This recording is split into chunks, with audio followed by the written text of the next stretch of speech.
Mufasa vai explicar a Simba sobre o ciclo da vida. Ainda em 2020, finalzinho do ano, eu descobri de verdade o Guimarães Rosa, por meio da leitura do Primeiras Histórias. Eu já tinha lido alguns contos do escritor, na época que a gente fez uma série de vidas aqui, foi divertida a Copa Literária, mas assim, até então, nada dele assim me tocou profundamente, até eu chegar na Terceira Margem do Rio. E esse conto se transformou num dos meus contos da vida. Depois a gente até faz outro vídeo pra gente conversar sobre os contos preferidos da nossa vida. O conto A Terceira Margem do Rio vai tratar da história de um homem que ele abandona sua família para seguir numa canoa rio adentro, sem nunca mais retornar e sem nunca mais chegar em qualquer margem, direita e esquerda do rio.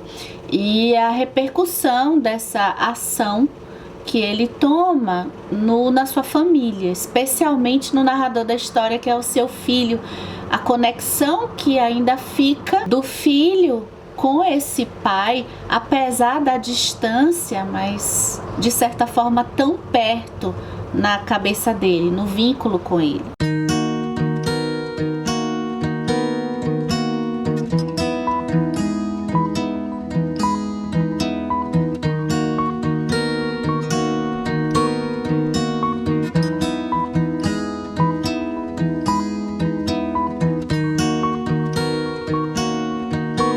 Pois é, a vida segue o seu curso.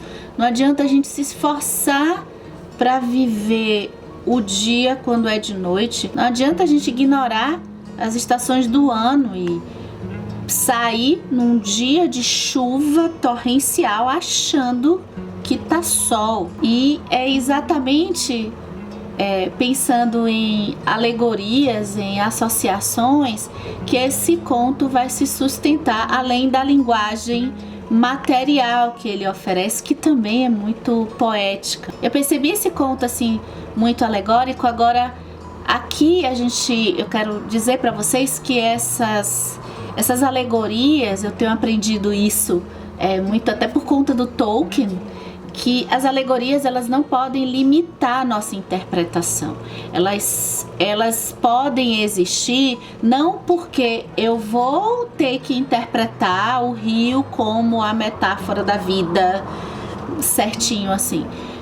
As alegorias eu acho interessante a gente pensar nelas como possibilidades, porque esse conto especialmente e outros livros e textos que vocês podem ler, eu acho que a gente tem que perceber a relação e fazer o simbólico com o nosso coração, com a nossa bagagem como leitor comum, ser humano. A conexão deste homem com o filho, por exemplo, para mim soou como uma conexão que realmente não se dissolveu. Todos da família foram se dispersando, tentaram ainda uma certa conexão, não conseguiram, mas o filho ainda ficou ali. Poderia ser até algo bonito de o filho não abandonou o pai, mas esse conto é tão primoroso que também a gente pode pensar em um filho que não conseguiu viver o seu rio, o seu próprio fluxo da vida. Sofri o grave frio dos medos, adoeci. Sei que ninguém soube mais dele. Sou homem depois desse falimento, sou o que não foi, o que vai ficar calado. Sei que agora é tarde e temo abreviar com a vida nos raros do mundo.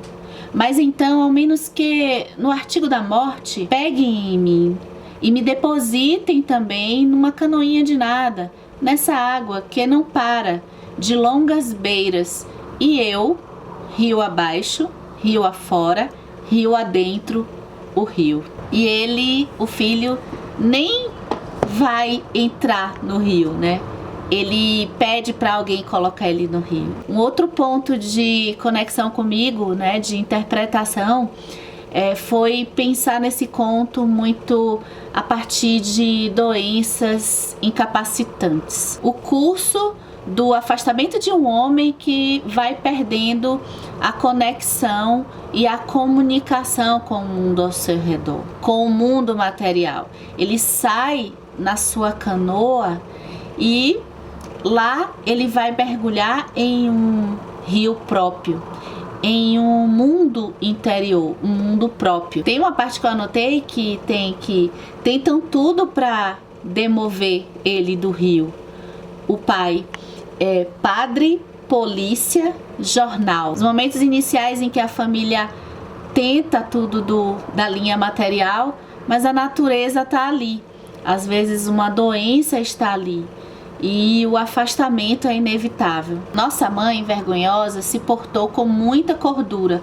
Por isso, todos pensaram de nosso pai a razão em que não queriam falar.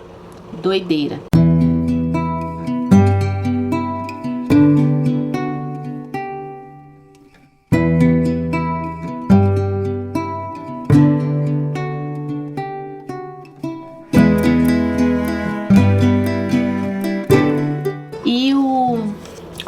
Do nosso lindo Guimarães Rosa, já estou chamando de lindo, já me apaixonei. Eu acho que a preciosidade dele é essa provocação de diversos sentimentos dentro de nós, e tudo eu acho que vai se juntando, talvez aí centralizando em um rio, em uma vida em que só se pode viver a vida a própria pessoa. A travessia é solitária porque a vida é solitária. A morte também vai ser solitária. A vida aqui no sentido do instante, do sentir. Ninguém pode sentir o cheiro do mar por você. Ninguém pode sentir o gosto da comida por você.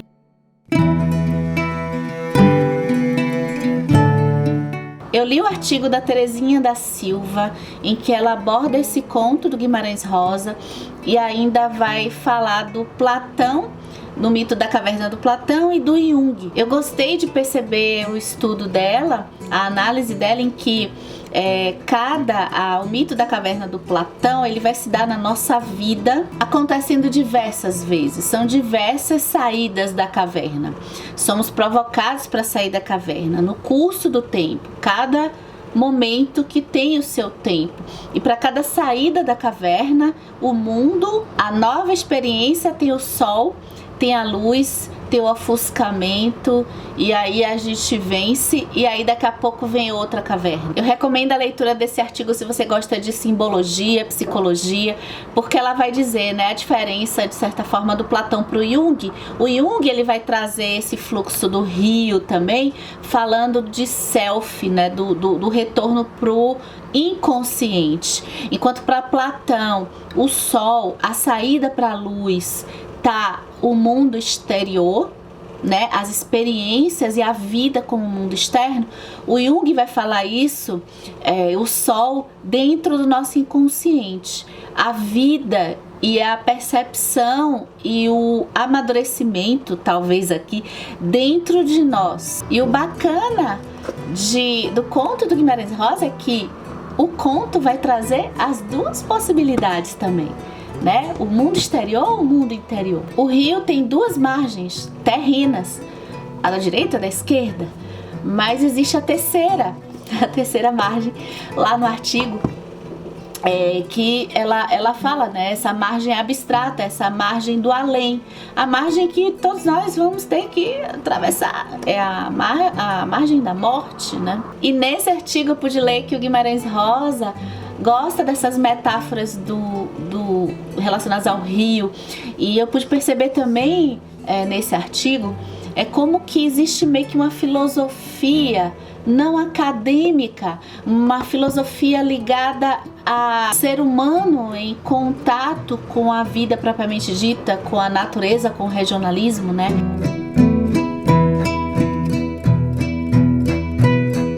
Outro artigo que eu li, que fez o conto crescer ainda mais, aliás, eu já li o conto 3 vezes, eu quero ler mais, eu amei,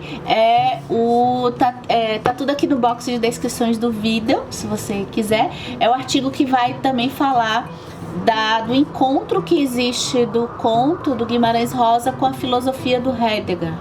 que eu não conheço, nunca estudei, nem li muito sobre o Heidegger, mas por esse artigo eu pude perceber como é que ele fala uma espécie de solidão da existência, da vida humana, como o ser humano é jogado no mundo, vai. E aí a gente, né, quem tem alguma vantagem, botar vantagem, mas privilégio assim de ter mediações, principalmente na primeira infância, né? Ter mediações de pessoas com cuidado, com ensinamentos, acho que vai ser de certa forma menos sofrido, mas sempre vai ser sofrido. O Heidegger ele vai falar, por esse artigo, né, pelo que eu li, que existe um aprisionamento de certa forma no espaço e no tempo. E talvez isso que seja difícil aceitar, especialmente eu acho que o do tempo, porque o admirável mundo novo, né? A gente, fisicamente, a gente até consegue com a tecnologia barrar o processo do tempo físico, né? Nas nossas expressões, nosso corpo, mas a gente não pode viver, o idoso viver a infância, a adolescência, o adulto não achar que é adulto e viver a infância, né? Lembrando, claro, que nós temos conceitos que nós fizemos que vão determinar o conceito para cada uma dessas etapas, mas no geral elas existem sob o ponto de vista da natureza humana mesmo. E aí lá no artigo também a gente tem a linguagem, e no conto do Guimarães Rosa, né, de certa forma a linguagem ela nos conecta e talvez minimize essa solidão, mas de certa forma quando o ser humano por alguma razão ele perde, assim, o bebê ele já não tem, é aceitável, né, só chora, dorme, se alimenta ali, ele não tem a linguagem ainda, nem por muitas expressões, é bem simples. Quando depois de se desenvolver minimamente, o ser humano perde essa linguagem, do ponto de vista não só da palavra dita, ou ele vai perder isso, que acaba talvez culminando aí também na perda da utilidade, que a gente conversou até melhor no vídeo que a gente conversou sobre a metamorfose do Franz Kafka. Ele vai num caminho de muita solidão.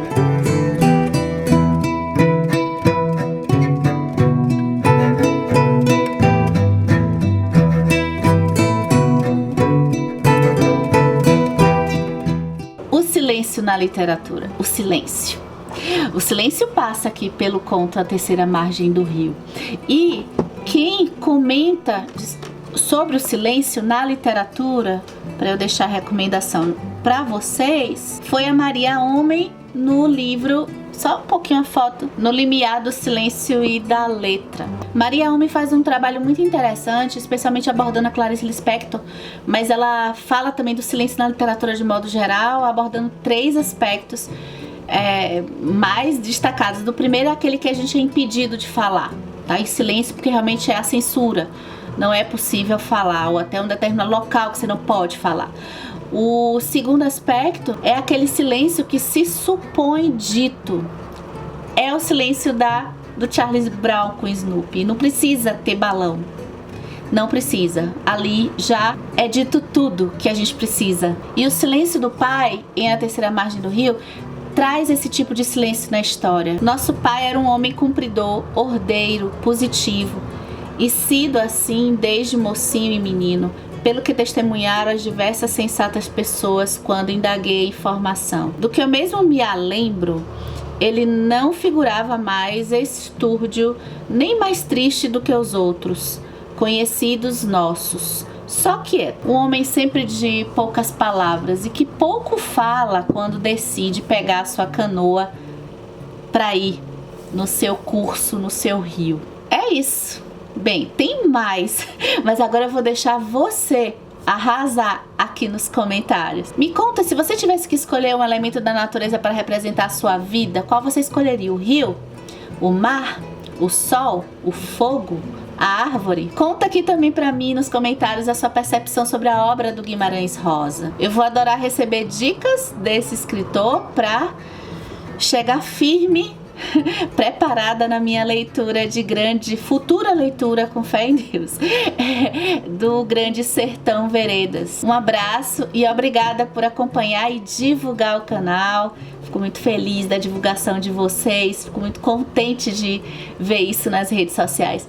E é isso, até o próximo vídeo.